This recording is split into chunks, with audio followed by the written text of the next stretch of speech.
That crime was committed, as Your Honor knows, as a direct result of the flight from the murder in this case. And that individual, the victim in that particular case, was home alone. Both Mr. Whitaker and his co-defendant, Mr. Barner, broke into that home and held her there against her will for over an hour. And she was also physically grabbed and thrown to the ground. And it was a terrifying event for her, so I would ask for a consecutive sentence in count 2. All right, thank you. All right, then Mr. Whitaker, if you'll come forward, sir, for sentencing. Ms. Schlax, I believe, is already in agreement with this, but just for the court, there are 2 restitution orders in Mr. Whitaker's case. One is for $1,200, and that is for Ms. Buckley, damage to her glasses and loss of her cell phone. And there is a $7,500 restitution order that is to victims' crime compensation, and that is for funeral expenses that were paid out. And I will have some restitution orders in Mr. Robinson's case. Okay. And so, to be clear, Ms. Schlax, no objection to these 2 restitution orders? No legal objection, Your Honor.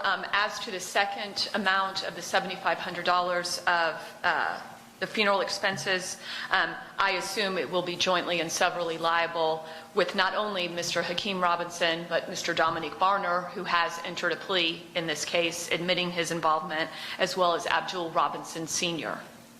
And the restitution orders do reflect any money paid by any other responsible co-defendant. We'll go towards that as well. Okay. I'm not sure if Senior is considered a co-defendant necessarily in this case for him to share in that expense. Perhaps he is. I don't know. I'm not making that determination today. Certainly. Also, just to be clear, these have to be submitted electronically. I'm not signing these. That's the new policy from your office and ours. I will have them submitted electronically. You'll need to submit those electronically for my signature. Okay. You wish to say anything? Okay.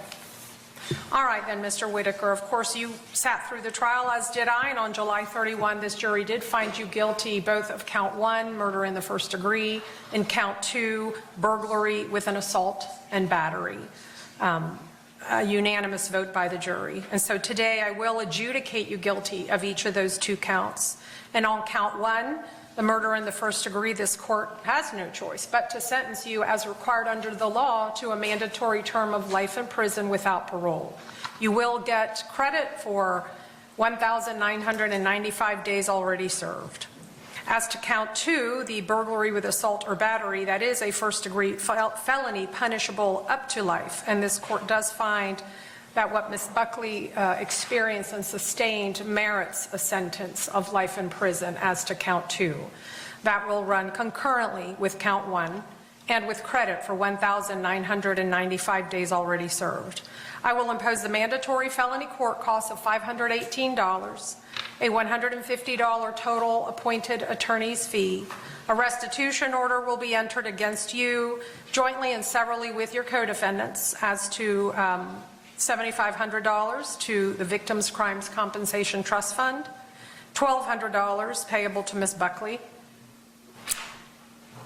and that will conclude the sentence. You do maintain the right to appeal both judgments and sentences that I have imposed today, and if you cannot afford an attorney for that appeal, one can be appointed to you, but a notice of appeal must be filed within 30 days. Do you understand that?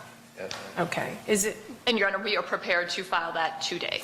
The notice of appeal? Yes. Okay. Do you need me to appoint counsel then?